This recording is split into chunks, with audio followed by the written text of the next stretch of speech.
Alright everybody, this is Unilateral Everything, episode 4. On my way out the gym, just finished out. Second week of no squatting, so thank goodness. Not actually that bad. Last week was a little rough. Last week I think I kind of felt like I was dying a little bit. Probably just something I'm not used to and something not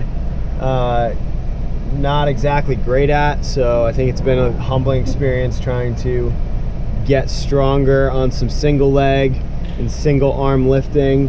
So that's been good. Yeah, finishing out the week.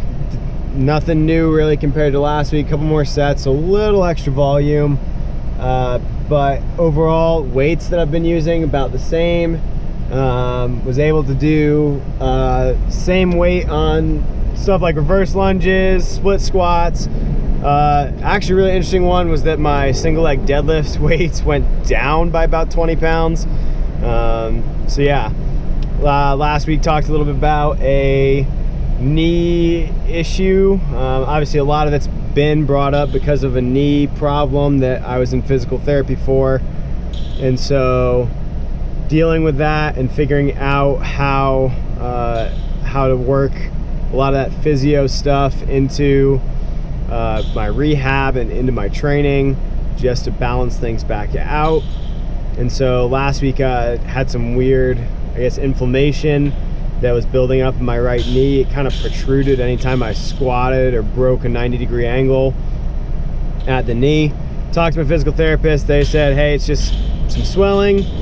Doesn't seem to be anything serious. They did some dry needling in the area. Hopefully, they said it was to increase the lymphatic system, make all that swelling go down, which seems to have worked. So that was kind of cool to watch that happen, but knee's feeling good. Had one weird instance on Tuesday doing a hang clean where stood up from the bottom of the hole and it felt like my IT band like popped. I talked about in the first episode, if you go back and watch that, talked about somebody finger picking my guitar. Wow. Finger picking my hamstring like a guitar. That's what it kind of felt like when I hurt my hip flexor. And same feeling with my IT band, except not as much pain afterwards. It just felt kind of loose. They just said it was probably some IT band or lateralis tightness, so got that taken care of. But overall, good week. Not terrible, and just continuing to focus on recovery. Did drop out the plyometric day. Decided not to do that. So that's where the actual program itself is at. One of the big things that I'm considering when doing this program and looking at how it affects me personally, recently with the change of weight classes. Obviously, I'm just a weekend warrior. I don't believe I'm ever going to the Olympics. Not really in my wheelhouse or my goals, but I do like to have some competitive goals just for some fun. Well, 89 kilos is not exactly going to be a competitive class because it's no longer an Olympic weight class in weightlifting. Bulking up from 85 kilo to 89 kilo, which actually shouldn't be terribly hard, but will require putting on some quality muscle mass. Highest I've ever weighed is about 94 to 95 kilos, and honestly I was just fat and dealt with that. That was about a year ago, and I did have to cut a little bit to get to 85. So a lot of what I'm doing right now is trying to bulk up, which means a lot of calorie intake. I haven't actually tracked it, but trying to get in probably the 3,000 to 3,500 calorie range. I did a lot of weight cutting in high school as a wrestler, so I kind of have a slower metabolism. So right around 3,000 calories to 3,500 is right about where I predict to be the most beneficial. Breakfast, I keep everything the same. It's generally a bagel with an omelet that's got a bunch of bacon, some spinach, and some cheese in it. So have that as part of my daily breakfast. That's generally at like 6:30 to 7 o'clock in the morning. Start work at 9, but I generally get there at 8 because I have a bunch of administrative work to do. being in charge of the programs that I run. So generally there's a snack in there. I try to make that some kind of fruit.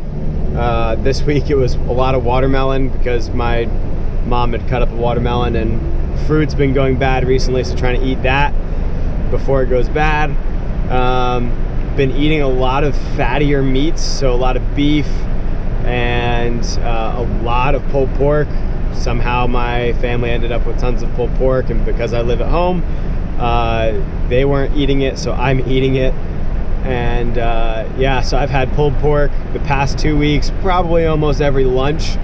And just because I don't feel like hauling around buns and making pulled pork sandwiches, I just take a bunch of tortilla chips and make pulled pork nachos, so that's good. Generally I don't measure out anything. I honestly just stick my hand in the bag of pork and pull out like 2 handfuls, and whatever I get in that 2 handfuls, just try to fill up a Tupperware, mix it with some barbecue sauce, and we're good.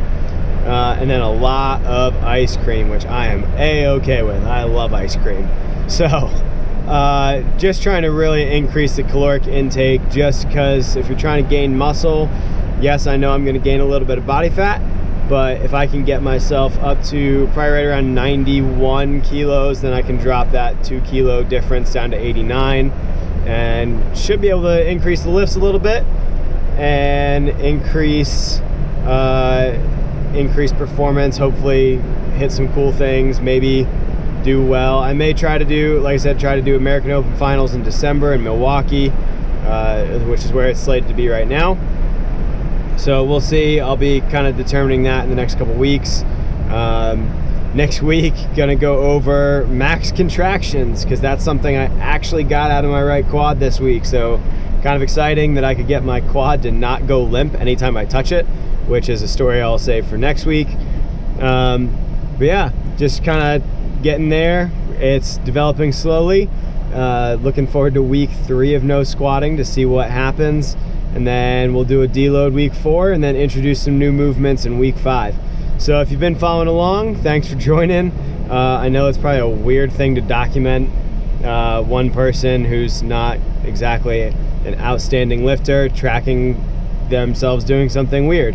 So hope you enjoy that. We'll be talking more about max contractions and why they're important next week, and hopefully we'll be able to shed a little light on that. So till next time, have a great week.